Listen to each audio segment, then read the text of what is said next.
حالا تفاوت BLE با بلوتوث کلاسیک چیه؟ همه چیز به مصرف انرژی برمیگرده. این مصرف کم انرژی یه انقلاب بود. یعنی دستگاه‌های کوچیک‌تر با باتری‌هایی که سالها کار می‌کنن. اینجا تفاوت مصرف برق رو ببینید. BLE تقریباً نصف بلوتوث کلاسیک انرژی مصرف میکنه. و همین انقلاب موتور اصلی اینترنت اشیا یا همون IoT شد. BLE واقعاً همه جا هست. از گجت‌های ورزشی و پزشکی گرفته تا خونه‌های هوشمند.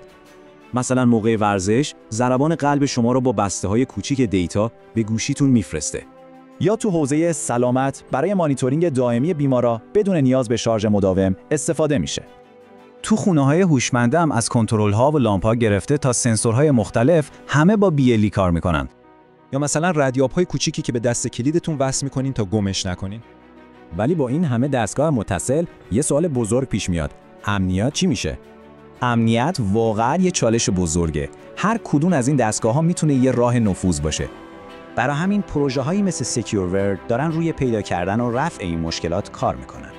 و این تکنولوژی هنوز داره پیشرفت میکنه. آیندهش شامل LE آدیو میشه که چند هدفون به یه دستگاه وصل بشن.